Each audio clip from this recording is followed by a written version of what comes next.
हर हर गंगे जय मां गंगे। सनातन धर्म में ज्योतिष शास्त्र के साथ ही हस्त रेखाओं का भी विशेष महत्व माना जाता है। मान्यता है हस्त रेखाओं के माध्यम से हम भूत, भविष्य और वर्तमान को न सिर्फ जान सकते हैं बल्कि हस्त रेखाओं के माध्यम से हम अपने जीवन को भी सार्थक कर सकते हैं। हस्त रेखाओं का ज्ञान सदियों पुराना है। आखिर कैसे हस्त रेखाएं मनुष्य जीवन में इतनी महत्वपूर्ण होती है, इस पर बात करने के लिए हमारे साथ मौजूद है ज्योतिष आचार्य रोहित तिवारी जी। बहुत बहुत स्वागत है आपका तिलक पत्रिका में। गुरुजी, हस्त रेखा इतनी महत्वपूर्ण क्यों मानी गई है मनुष्य के जीवन में? कहा गया है कि जो हस्तरेखा जो है ये देव शास्त्र है, क्योंकि ज्योतिष का जो पदार्पण जो हुआ वो महर्षि भृगु के द्वारा हुआ और हस्तरेखा का जो पदार्पण हुआ वो नारद मुनि के द्वारा, देव ऋषि नारद के द्वारा हुआ।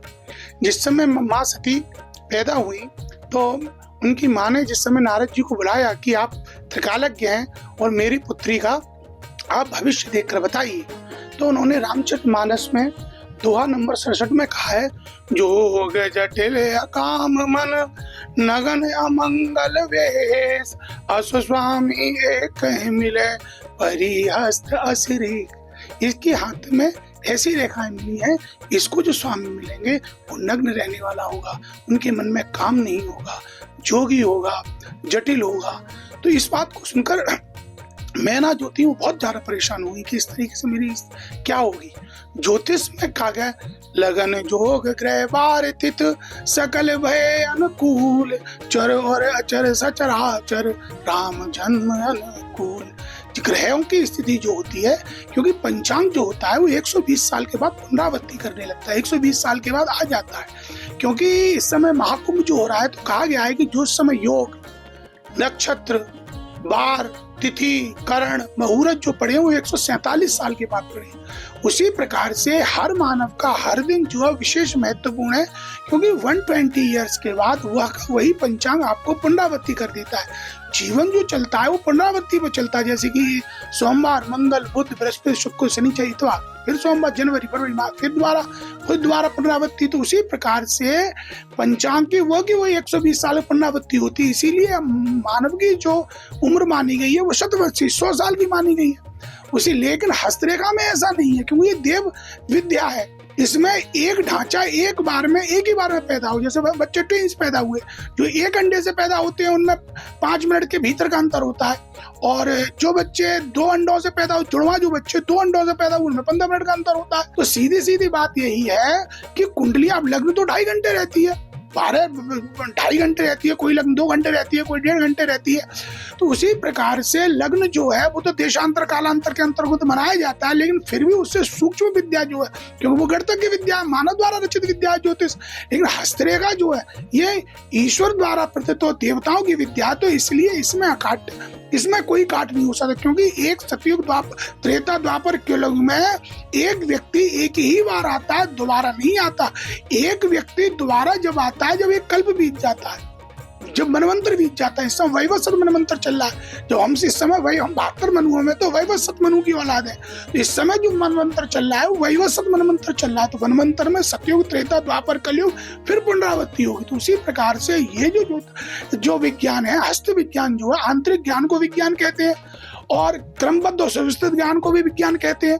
तो और एक क्षेत्र में विशेष अध्ययन को भी विज्ञान कहते हैं। वाल्मीकि महाविज्ञानी, वाल्मीकि जो महाविज्ञानी है। तो हस्तरेखा जो विद्या है ये देव विद्या है, ना कि मानव द्वारा। और अन्य जो जितनी विद्या है, चाहे वो अंक विद्या हो, चाहे वो तंत्र विद्या हो, चाहे वो कुछ भी हो, ये जो विद्या जो है ये देवताओं के द्वारा रचित है। नारद जो थे, इसका जो पदार्पण जो हुआ था वो नारद जी, नार माने ज्ञान, अध माने धारण करने वाला, उनसे बड़ा कोई ज्ञानी इस पृथ्वी पर पैदा नहीं हुआ, इसलिए उन्हें नारद कहा जाता है। तो नारद ने हस्तरेखा का पदार्पण किया था, उन्हीं ने इस चीज की खोज की थी, उन्हीं ने और ज्योतिष की जो खोज की थी वो भृगु जी ने की थी, बाद में पाराशर ने उसको विस्तारण दिया। तो इस तरीके से वो ज्योतिष चलती है। गुरु जी, अगर बात की जाए ज्योतिष शास्त्र और हस्त रेखाओं में कितना भिन्न अंतर देखने को मिलता है? देखो, ज्योतिष जो विद्या है वो पूरी गणित पे आधारित है कि एक दिन में जो होते हैं वो 60 घड़ी होते हैं। अब घड़ी को घड़ी क्यों कहते हैं ये किसी को नहीं पता होगा, घड़ी क्यों कहते हैं। पहले एक ऐसी व्यवस्था होती थी कि एक नाद होती थी, तो नाद में एक घड़ा जो होता था एक पर्टिकुलर उसमें छेद कर देते थे, तो वो 24 मिनट में जो था वो घड़ा भीतर डूब जाता था। तो एक घड़ा 24 मिनट में चला जाता था, इसलिए उसे 24, तो उसको एक घड़ी कहते थे। तो एक दिन में जो घड़ी होती है वो 60 घड़ी होती है। 60 घड़ियों को और 15 घड़ी का एक पैर होता है, इसलिए 4 पैर होते हैं। इसलिए 56 भोग लगाए जाते हैं कि 7-8, क्योंकि 4 दिन के पैर हो जाते हैं, 4 पैर रात के होते हैं। तो उसी प्रकार से इसलिए 56 भोग लगे जाते हैं, 4 पैर दिन के, 4 पैर रात के, 8 पैर और 7 दिन 8 7 56 भोग लगा देते हैं। तो उसी प्रकार से ये और 2.5 घड़ी के का 1 घंटा होता है, 2.5 घड़ी का 1 घंटा होता है। तो इसीलिए ज्योतिष में ढम्मे याद किए जाते हैं। लेकिन आजकल वो ज्योतिष में गणितज्ञ तो कोई इष्ट निकालता नहीं है कि कहाँ सूर्य हुआ, देशांतर कितना है, कालांतर कितना है। ज्योतिष की 3 है, गणित, फलित, संहिता। लेकिन हस्तरेखा में जो है इसको सामुद्रिक ज्ञान कहा गया है। समुद्र में जितना तुम नीचे जाओगे उतने ही रत्नों की और जितना आप क्या नाम है उसमें मंथन करोगे उतना ही जीवन का एक हस्तरेखा जो है ये जीवन में एक अनुभव की विद्या है। और इसीलिए आप देखेंगे ज्योतिषी तो आपको घर घर मंदिर मंदिर मिल जाएंगे कि ये ज्योतिषाचार है, इसलिए ये शब्द भी ज्योतिषाचार हस्तरेखा के जो देवज्ञ है उनके लिए भी रूढ़ी होता चला जा रहा है कि ये ज्योतिषाचार है। ज्योतिष के संग संग देवज्ञ, देवज्ञ का तात्पर्य है जो देव विद्या को जानने वाले को ही देवज्ञ कहते हैं। गुरुजी, अगर बात की जाए ज्योतिष विद्या में हमारे भविष्य वर्तमान के बारे में सब कुछ जानने को मिलता है, क्या हस्त रेखाओं के माध्यम से हम अपने जीवन के बारे में सब कुछ जान सकते हैं? देखो हस्तरेखा में जो मेन जो सबसे पहले देखें आप, भाग्य रेखा जो होती है वो एक सेठ के हाथ में भी होती है धनाटी, और एक भाग्य रेखा जो होती है वो भिक्षावृत्ति वाले भीख मांगने वाले के हाथ में भी होती है। तो पूरा हस्तरेखा जो निर्धारित होता है वो रेखाओं पे नहीं होता। हस्तरेखा कह देते हैं रेखा, लेकिन हस्तरेखाओं पे नहीं होता है। रेखाओं का तात्पर्य होता है पर्वतों से होता है। एक भाग्य रेखा भिखारी के हाथ में तो ये तो श्रेष्ठ है कि भिखारियों में सबसे अच्छी भीख उसको मिलेगी, और एक भाग्य रेखा सेठ के हाथ में तो इसमें उसको सेठों में सबसे अग्रणी होगा।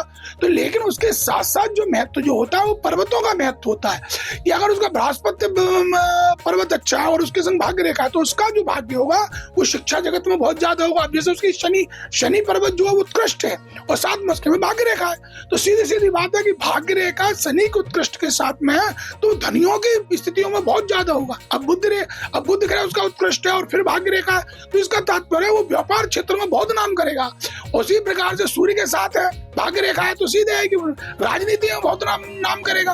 तो इसीलिए सीधी सीधी बात यही है कि ये कितनी नहीं है कि आप एक 3 रेखा है कि भाग्य रेखा, जीवन रेखा, हृदय रेखा और ये इसी मस्तिष्क रेखा के बाद जानने के बाद जो आप कहने में ज्योतिषी हो, ये जो विषय जो है अनुभव का विषय है, न कि कोई पढ़ने का विषय। तो इसीलिए आप देख रहे हैं जब से लैपटॉप आया है तब से ज्योतिषाचार्य तो कोई भी कुंडली बना लेता है, 2 मिनट में बता देता है, चाहे भले ही उसमें इष्ट आता है, नहीं आता है, लगन आती है, जोग आता है, निकालना आता है, ग्रह स्पष्ट आते हैं, दिनमान आता है, नहीं आता। तो इसलिए इसमें तुम्हारे साथ स्थिति परिस्थिति होने की ज्यादा दुर्घटना रहती है। लेकिन हस्तरेखा में जो आपकी रेखा है जो एक बार आ गई, एक बार ये भी कहा गया कि अगर एक व्यक्ति ने पुलिस से बचने के लिए अपना हाथ जो था तेजाब में दे दिया, कुछ समय के बाद देखा कि वो जो हस्त स्किन जलने के बाद रेखा वो की वही दोबारा पुनरावृत्ति होगी। तो कहने का तात्पर्य जो गुण जो रेखा है जैसे जीवन रेखा, मस्तिष्क, इनके साथ में सहायक रेखाएं तो आ जाती हैं लेकिन ये नहीं बदलती है। अगर मस्तिष्क रेखा आपके हाथ में नहीं है तो व्यक्ति की देखो उन्नति के लिए 4 चीजें जरूरी होती है। सबसे पहले नम्रता, फिर क्षमता, फिर समता और फिर ममता। जिसमें जितनी क्षमता होती है तो ज्योतिषी आपको ये बता देगा कि आप ये क्षमता के व्यक्ति हो। अगर व्यक्ति अपनी क्षमता के अनुसार कार्य करेगा तो जीवन में सक्सेस होता चला जाएगा। और जिंदगी तो काटनी है और कोई बहुत बड़ा जीवन थोड़ी है, जिंदगी तो काटनी है। तो वो अपनी क्षमता के अनुसार जब व्यक्ति जान लेता है कि दिल्ली, अब आप दिल्ली यूं ही चल रहे हैं बिना नक्शे की, तो आपको दिक्कत आएगी, कभी कहीं क्या आ गया, आपको हर समय टेंशन रहेगी कि मैं कहाँ पहुंचा हूँ, कितनी दूर दिल्ली है, क्या स्थिति है, क्या पता। और आपको माइल स्टोन मिल जाए, आपको माइल स्टोन है, आपको पता है कि ये आ गया, ये आ गया, ये नक्शा में यहाँ पहुंच गया, जिंदगी आराम से कट जाती है। तो उसी प्रकार से जिंदगी का आनंद के लिए आप ज्योतिमाने प्रकाश असमाने पथ, जीवन रूपी पथ पर जो प्रकाशित करती है उसे ज्योतिष कहते हैं। तो प्रथम जो पदार्पण पृथ्वी पर जो हुआ वो हस्तरेखा के द्वारा ही हुआ।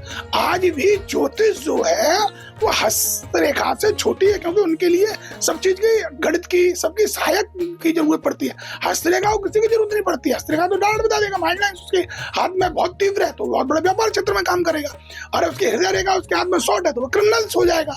अब जिसके हाथ में देखेंगे शनि के साथ साथ मस्तिष्क रेखा शॉर्ट है तो वो किसी भी चलो क्रूअल क्षेत्र में हो जाएगा और उसका मार्क्स बहुत अच्छा है और देखा मस्तिष्क रेखा अच्छी है तो वो सेना क्षेत्र में चला जाएगा। तो ये सीधी सीधी विद्या है, ये देव विद्या है। तो इन दोनों का मिलना तो है ही, लेकिन प्रथम जो जैसे कि कहा जाता है, जैसे पूरब को पूरब क्यों कहा जाता है? क्योंकि वहाँ प्राण शक्ति जो होती है पूरब में आ जाती है, पहले से आ जाती है, इसलिए पूरब कहते हैं। पश्चिम क्यों कहते हैं? क्योंकि प्राण शक्ति जो है पाश्चात उसके पश्चात भी रहती है, सूर्यास्त होने के पश्चात रहती है, पश्चिम कहते हैं। उत्तर क्यों कहते हैं? क्योंकि निरंतर प्राण शक्ति उत्तर की ओर बढ़ती रहती है निरंतर। तो इसलिए वृद्ध अवस्था में ज्यादा पूजा जो उत्तर की ओर बैठ के करना चाहिए। देवताओं का वास उत्तर की ओर होता है, निरुत्तर। जैसे कि स्नातक अंग्रेजों ने हमें बहुत कुछ बदला, जैसे कि हमारी जो पद्धति थी वो गुरुकुल पद्धति थी, अब उनको सब हटाया उन्होंने, सब धर्म का परिवर्तन किया। तो गुरु कर को ईसाकुल कर दिया। अभी ईसाकुल तो अच्छा नहीं लगता, स्कूल कर दिया। सबने कहा ये अच्छा लग रहा है, तो आजकल हम तो स्कूल पद्धति से चल रहे हैं। तो सनातन पद्धति को बिगाड़ने की हजारों साल से साजिश थी, लेकिन ज्योतिष एक और ये इतनी विद्या ये कभी खत्म नहीं हुई, इनको बार बार कहा गया। आपको अगर एक मैं प्रसंग सुनाऊं, जिस समय देश आजाद हो रहा था तो माउंटबेटन ने कह दिया कि 14 तारीख को हम आपका देश, ऊपर से चर्चिल का फोन आ गया कि आप यहाँ देश छोड़ के जाइए, किनको देश आजाद कर। उन्होंने कहा मैं सांगोल जो है देश की सत्ता को सौंप के जा रहा हूँ। तो उन्होंने ये कहा कि तो ज्योतिषी बार चिल्लाने लगे जो इस विद्या के प्रकांड विद्वान थे। तो उन्होंने कहा कि आज नहीं 15 अगस्त को अगर ये लिया जाए तो ज्यादा अच्छा रहेगा प्रातःकालीन में, क्योंकि ज्योतिष में जो दिन परिवर्तन होता है वो सूर्योदय के बाद होता है और स्टैंडर्ड में रात के 12 बजे के बाद हो जाता है। तो उसने माउंटबेटन ने मना कर दिया। तो लेकिन वो जो बोला क्या नाम है, जिन्ना ने कह दिया कि साहब मुझे तो उन्हें तो जल्दी पड़ी हुई थी कि जल्दी से हमें तो दे दो। तो वो 14 अगस्त को ही ले बैठे। तो ज्योतिषियों ने कहा कि भाई रुक जाओ, उन्होंने कहा मैं नहीं रुकूंगा। तो उन्होंने कहा ठीक है ऐसा करे यार 12 बजे के बाद ही दे दो, तो कर ही दो, तारीख तो दूसरी लगी जाए। ठीक है, तो 12:15 बजे उन्होंने सांगोल हिंदुस्तान की सत्ता जो थी नेहरू जी को सौंप के चले गए। तो आप ये देखिए कि जब वो ये देश 15 अगस्त को आजाद हुआ तो आज भी देखो खड़ा है स्थिति पर। और वो एक लालच बस आतुरे सर्वकार्येषु नर शीघ्र विनश्यति, आतुरता में उन्होंने अपना शीघ्र में कार्य कर लिया। तो आज पाकिस्तान के 2 टुकड़े हो गए, पाकिस्तान और बांग्लादेश, और आज की परिस्थिति आप देख ही रहे हो। तो ज्योतिष ऐसा कोई कार्यकाल नहीं था जब ज्योतिष नहीं थी और भारत विश्व गुरु नहीं था, लेकिन बार बार सत्य को और सनातन को मिटाने की कोशिश करी। सनातन फिर वहीं के वही, जैसे गंगा स्त्री ये स्वतः शुद्ध हो जाती है, जैसे स्त्री रजस्वला होने पर स्वतः शुद्ध हो जाती है, गंगा 7 पर पग चलने पर स्वतः अपने आप को शुद्ध कर लेती है। जैसे यमुना है, यमुना इस समय गायब मतलब होने की कगार पे है, क्योंकि पूरी इतनी लेकिन गंगा नहीं हो सकती, क्योंकि गंगा अपने आप को शुद्ध कर लेती है। उसी प्रकार से सनातन धर्म धार्यते इति धर्म, जो सनातन की जो धारणा है, जो सनात धारणा है, वो सबको सनात करती है। किसी के लिए सब पे दया धर्म का मूल है, सब पे दया। तो इसलिए बार बार जिंदा हो जाए, बुंदावृत्ति कर लेती है, और अभी भी फिर विश्व में दोबारा सनातन फैल जाता है। क्योंकि कितने भी धर्म सर्व धर्म परित्यज्य मामेकं शरणं मम, आकाशात्तुब्धं तोयं यथा गच्छति सागरं सर्वदेव नमस्कारं केशवं प्रतिगच्छति।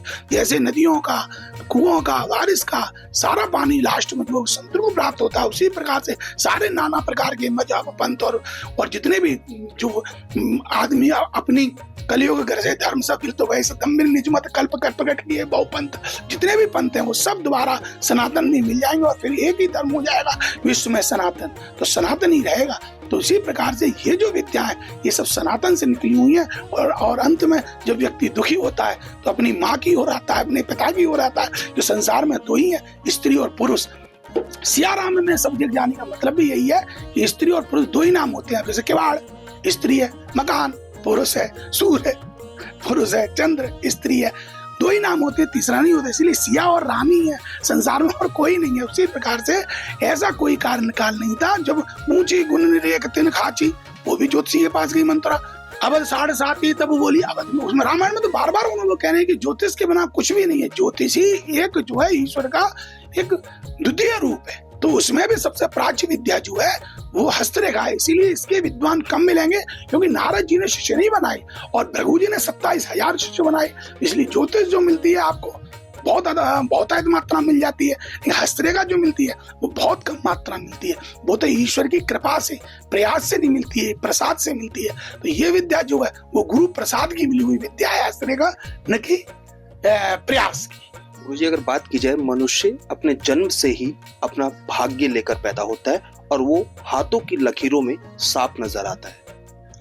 देखो उन्होंने कहा आयु वित्तम कर्मम चा विद्या निधनम में बचा पंचग्रह सर्जभ्याम गर्भवस्थाप्त्येन।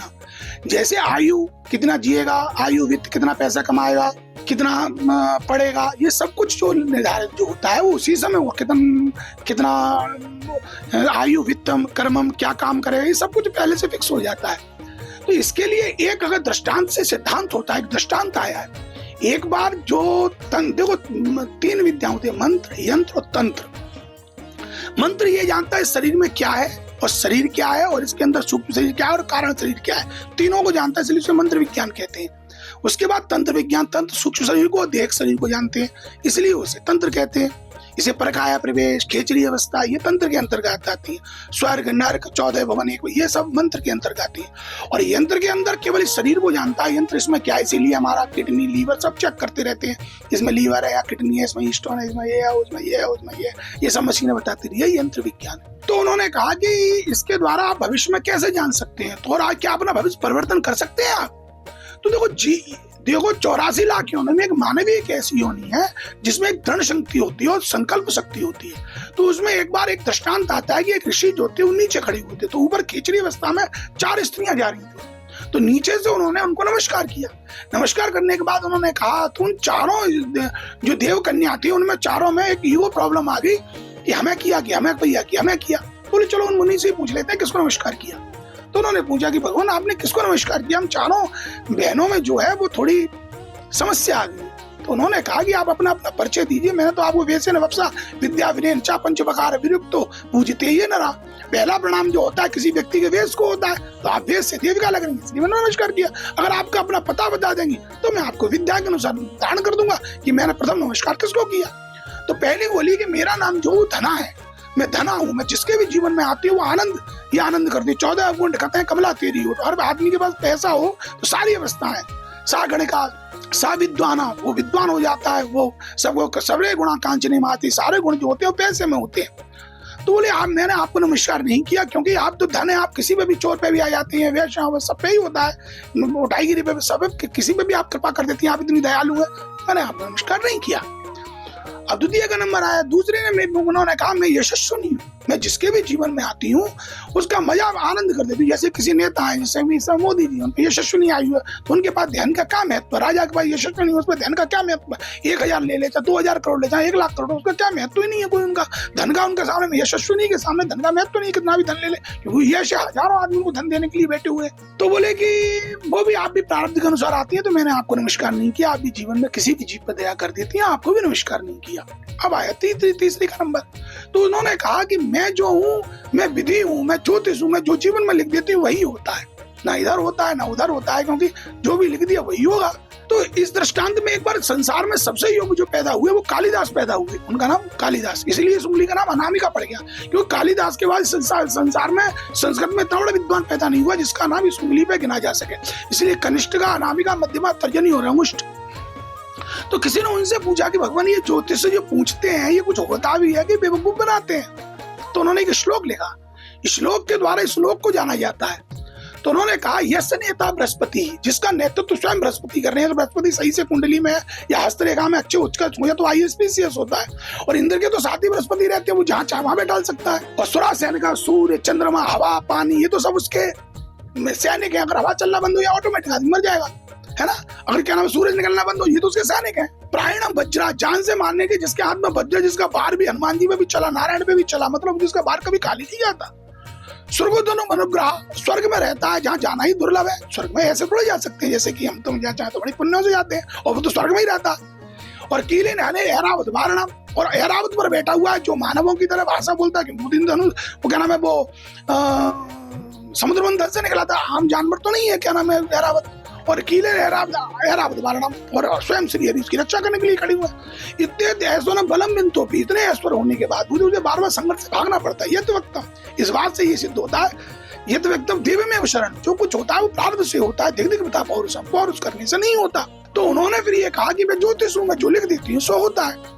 तो बोले आप भी जीवन जीव के में कर्म और क्रिया में फंसाती हैं, इसलिए आपको नहीं किया। और विचार पीछे आ गए। अब आया चौथी का नंबर। तो बोले आप, बोले मैं दृढ़ शक्ति हूँ, संकल्प शक्ति हूँ, मेरा धारण करने से बड़े बड़े कार्य जो हैं वो पल में क्या नाम है समस्याओं का समाधान हो जाता है, पल में समस्याओं का समाधान हो जाता है। मैं संकल्प शक्ति हूँ, मैं संकल्पा शक्ति हूँ, मैं धन शक्ति हूँ, मेरा धारण करने से बड़े बड़े पहाड़ों में छेद हो जाता है। बोले भगवान मैंने आप ही को नमस्कार किया, मातेश्वरी की मैंने आप ही को नमस्कार किया। तो दृढ़ शक्ति के द्वारा और सत्संग के द्वारा व्यक्ति अपने जीवन को और सही गाइडेंस के द्वारा, सही निर्देशन के द्वारा व्यक्ति अपने जीवन की जो परेशानियां हैं, जो स्थिति है, पर क्योंकि हम जीव हैं, हम जीव में भी हम मानव हैं, हम जानवर नहीं है। जानवर तो एक अब गैया बन गया तो वो गैया है, या वो कुत्ता बन गया तो वो तो उस योनि को भोगना पड़ेगा, वो थोड़ी मानवों की तरह। लेकिन मानव योनों के लिए इसलिए विशेषकर उन्होंने ये किया है, ये क्रिया के द्वारा अपने प्रारब्ध को मिटाकर नई स्थिति परिस्थिति को लिख सकता है। जहां स्थिति में खड़ा है तो प्रारब्ध, क्योंकि हमेशा जन्म से हमेशा वर्तमान बनता है, वर्तमान से हमेशा भविष्य बनता है, और प्रारब्ध से जन्म बनता है, जन्म से कर्म बनता है, कर्म से वर्तमान बनता है, वर्तमान से भविष्य बनता है, हम से फिर प्रारब्ध बन जाता है। अगर इस चक्र से निकलना है तो श्री हरि की कृपा और दृढ़ शक्ति के द्वारा इससे निकल के व्यक्ति आगे की ओर बढ़ जाता है। मुझे बात की जाए, जब मनुष्य का जन्म होता है और मृत्यु तक, क्या हाथों की लकीरें बदल भी सकती है समय के अनुसार? देखो, हस्तरेखा का जो मुख्य जो है, तुलसी पैर पसार के राम आसरे सोई, अनहोनी होनी नहीं, होनी होए सोई। होनी जो हो वो तो होगी। अगर आपका हस्तरेखा में मतलब बिल्कुल ही स्थिति या तो फिर किसी का आशीर्वाद हो या प्रसाद हो तो तुम्हारे प्राण बच जाएंगे। तो उनके लिए भी मांडव ऋषि के बारे में भी आता है कि उनके जीवन में अल्पायु थी तो उन्होंने फिर ऋषि का आशीर्वाद लिया, तो बाद में फिर वो इतने चिरंजीवी बन गए। तो उसी प्रकार से हस्तरेखाओं में आम आदमी के लिए सहायक रेखाएं तो आ जाती हैं, लेकिन जो मूल जो रेखाएं वो नहीं बदलती, स्वभाव नहीं बदलता, सिद्धांत तो बदल जाता है। तो इसीलिए अगर आप ये चाहें कि उसके हाथ में भाग्य रेखा ही नहीं और वो बहुत बड़ा, ऐसा नहीं होता।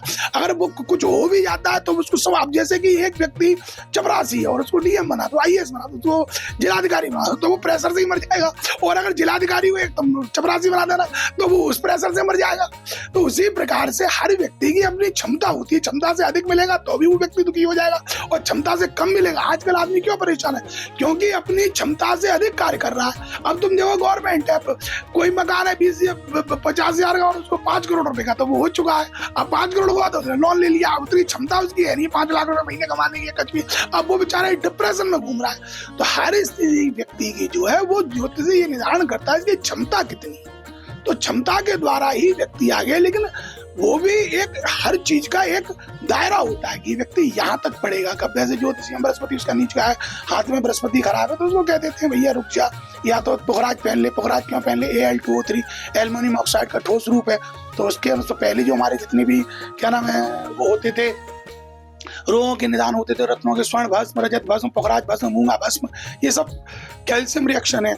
जैसे कि मूंगा है, कैल्शियम का सॉलिड रूप है, तो उसके भस्म देने से व्यक्ति के शरीर में दर्द है वगैरह है।